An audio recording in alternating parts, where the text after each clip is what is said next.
Je te propose dans un premier temps, on évacue toutes les équipes où les 2 pilotes sont sous contrat et on s'intéresse aux autres ensuite. Bah, Sous contrat et annoncé. oui, déjà McLaren, Norris, Piastri, on sait Oui. que ça repart pour un tour Oui. l'année prochaine. Même chose chez Ferrari, Leclerc, Hamilton, c'est bouclé. On a chez Haas, Esteban Ocon et Oli Biermann. C'est pareil, ça repartira l'année prochaine. Alors après, c'est les nouveaux noms qui arrivent. Hein. Audi qui prendra la place de Sauber avec Nico Hülkenberg et Bortoleto. Ça, c'est fait aussi, c'est signé. Et puis enfin, Cadillac avec Perez et Bottas. Ça, Alors, il y a Aston Martin aussi qui a ah oui, c'est vrai, tu as raison. Alonso sous contrat et Stroll. Et Stroll, ad vitam aeternam.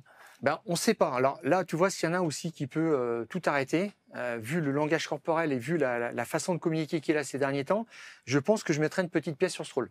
D'accord. À voir. Ah ouais. Pour faire de la place à quelqu'un d'autre, on verra.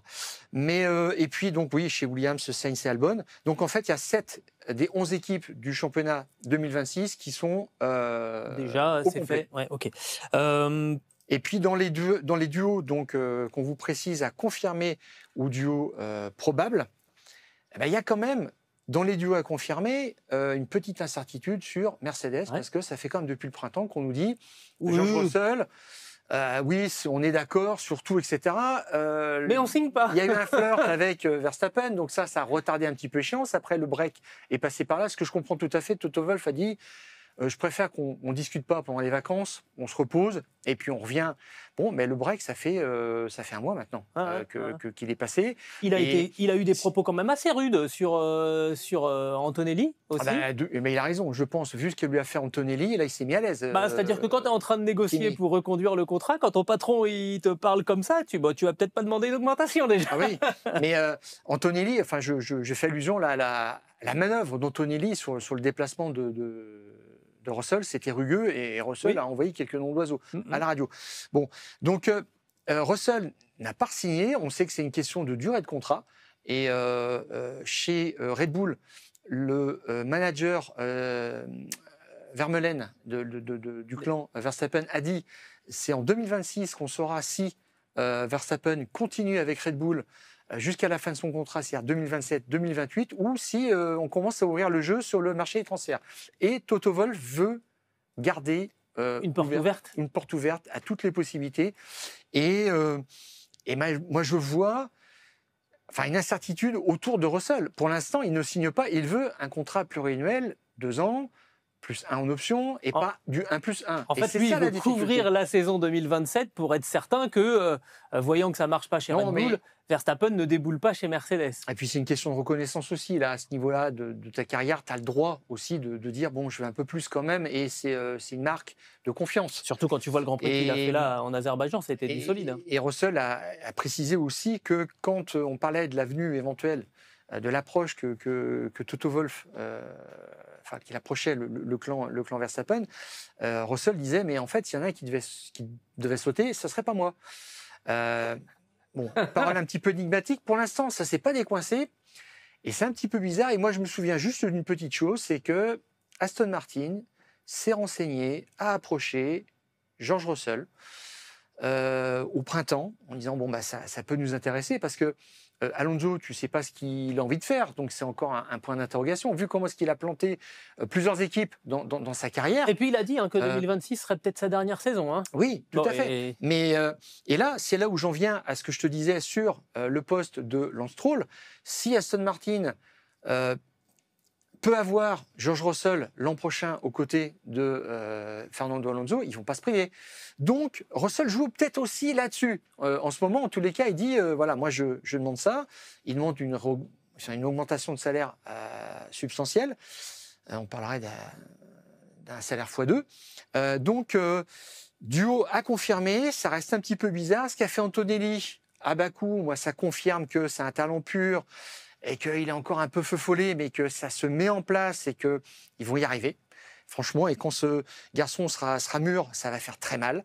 Et puis après, la question, c'est la galaxie Red Bull et Alpine. Exactement. Alors la galaxie Red Bull, on va commencer par ça, parce que il y a déjà un baquet dont on est sûr, c'est que Max Verstappen sera donc l'année prochaine au volant de la Red Bull, avec qui à ses côtés Yuki Tsunoda ou Isaac Hadjar. Yuki Tsunoda, il a fait son meilleur résultat chez Red Bull.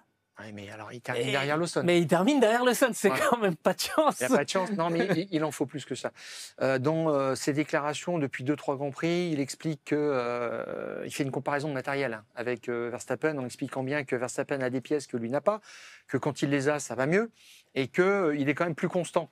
Dans ses résultats, aux essais, c'est 10e, 11e, 12e. On a aussi lâché quelques informations aussi chez Red Bull, et je pense que c'est jamais un hasard quand on lâche ce genre d'informations sur le fait que il a renoncé, Yuki Tsunoda, à ses vacances cet été pour travailler, essayer de se recentrer, qu'il y a eu aussi des essais qui ont été faits en simulateur, et il dit ma vie dans la voiture n'est plus la même depuis ces séances. Bref, tu sens qu'il y a toute une communication pour dire que Yuki Tsunoda est en train de trouver ses marques dans cette auto. Est-ce que ça veut dire, dans le même temps que Isaac Hadjar, qu'on sentait presque là, d'un seul coup, à monter le week-end prochain dans la Red Bull, et plus tout à fait dans les tuyaux pour aller aux côtés de Max Verstappen? J'en suis pas là. Laurent Mekies, il est plutôt intelligent, il joue la montre. Ça oblige finalement Tsunoda, Lawson et Hadjar aussi à donner le meilleur d'eux-mêmes.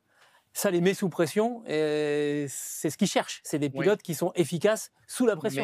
Parce qu'il y en aura de toute façon. Ce week-end, Helmut Marko, donc le recruteur chez Red Bull, il n'a pas le pouvoir de nommer les pilotes. Hein. Là, ça revient vraiment à Laurent Mekies, mais de les pousser. Ah ben, tout à fait. Et globalement, il a dit qu'il était d'accord avec l'objectif d'Isaac Hadjar d'intégrer Red Bull en 2026. Isaac Hadjar, il a été très prudent. Il a dit laissez-moi terminer une saison complète chez Racing Bulls, dans le même environnement.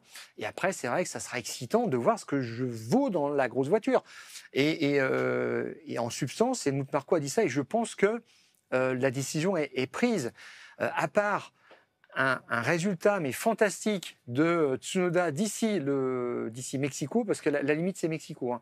Il faut que Tsunoda sorte un gros résultat, fasse des qualifs, mais vraiment je pense top 3, top 4. Ah, ça veut dire il reste Singapour et Austin. Hein. Exactement. Donc la pression monte et là pour l'instant on ne voit rien.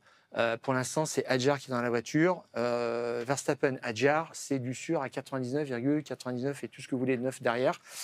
Donc on parle de Racing Bulls? Oui, tout à fait. Donc Liam Lawson, poste, bien sûr, qui a fait du bon boulot. Qui a obtenu son meilleur résultat en Formule 1 à Bakou. Aussi, et avec un nouveau règlement, tu as besoin quand même d'un pilote qui a un fond technique quand même intéressant. Et après ça, tu as Arvid Lindblad, le pilote britannique, qui a sa super licence, qui est un pilote Red Bull de la filière et qui est prêt à monter en F1, qui vient d'avoir 18 ans, donc il n'y a pas de problème. Là, c'est l'autoroute. Là. Pour moi, vraiment, maintenant, il faut tester quelqu'un d'autre. Ils ont fait le tour de la question et Tsunoda sera pilote de réserve chez Aston Martin. Et il continuera sa vie dans le clan Honda.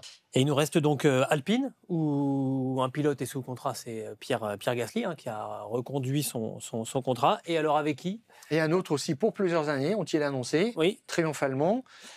Franco Colapinto. C'est parti quand même un peu en vrille. Et là encore, ce qu'il a fait, se sortir comme ça en qualif, tout cassé, c'est encore un week-end à 0 points. Ça devient inquiétant, quoi. Enfin, on est au-delà de l'inquiétude de toute façon. Et Briatore a dit ça sera Colapinto ou Paul Aron, son pilote qu'il a. Alors, en précisant bien une chose, il a dit je n'ai pas d'intérêt là-dedans. Parce qu'il a dit à une époque, comme si on pouvait suspecter. Il avait, alors non, mais il a assumé complètement. Il a dit à une époque, j'avais à peu près 50% des pilotes du paddock sous contrat, ce qui était à peu près vrai, les Alonso, les Weber et compagnie, et qui faisaient un peu le jeu en fonction de ça. De premier plan, et les Fisichella et les gens passent. Et là, il a dit non, en fait, je suis sorti de ce système-là, donc je jugerai vraiment de façon objective. Impartiale. Ouais, et je leur laisse encore un petit peu de temps à Colapinto pour faire ses preuves. Donc je pense qu'il a laissé jusqu'à la fin de la saison, mais là, vu ce qu'est en train de faire Colapinto, pour moi, il n'y a plus de suspense. On aura Paul Aron dans la voiture l'an prochain, et je trouve même que c'est souhaitable parce qu'il faut passer à quelqu'un d'autre. C'est un jeune. On y va. Jeune Estonien. Je pense que chez Alpine, il s'intéresse plus pour l'instant à qui il pourrait mettre à la tête de l'équipe que dans le deuxième baquet. Et tu parlais d'un garçon Possiblement. qui vient de toucher 107 millions de dollars. Éventuellement, Qui oui. pourrait peut-être reprendre Et puis la ramener son direction carnet d'Ensto. d'adresse, mais même si Flavio Briatore a toutes ses connexions dans le paddock, donc il peut recruter pas à peu près qui il veut demain, mais il a déjà des entrées privilégiées, mais bon, le dossier pilote n'avance pas, et Gasly a confiance en le projet, mais il a quand même dit que tout se passerait l'an prochain, qu'il a beaucoup d'attentes. On verra, mais pour moi, Gasly Aaron, ça serait pertinent, même si on peut déplorer l'absence d'un pilote français comme Victor Martins, qui sont laissés tomber, qui est parti chez Williams. C'est au Pourchère aussi. Qui est, Tout à fait, mais qui va chez Peugeot. voilà, qu'on recevra prochainement dans les fous du volant. Mais ça, c'est une belle carrière avec un contrat de pilote professionnel dans une marque, dans une écurie d'usine. C'est beau. Et quand tu vises une victoire au scratch aux 24 heures du Mans aussi à terme, c'est génial. Mais Alpine se fera sans les pilotes français. Bah, il y a quand même Pierre. Oui, tout à fait. En renouvellement, pardon, excuse-moi, tout à fait. N'oublie pas. Tout à fait.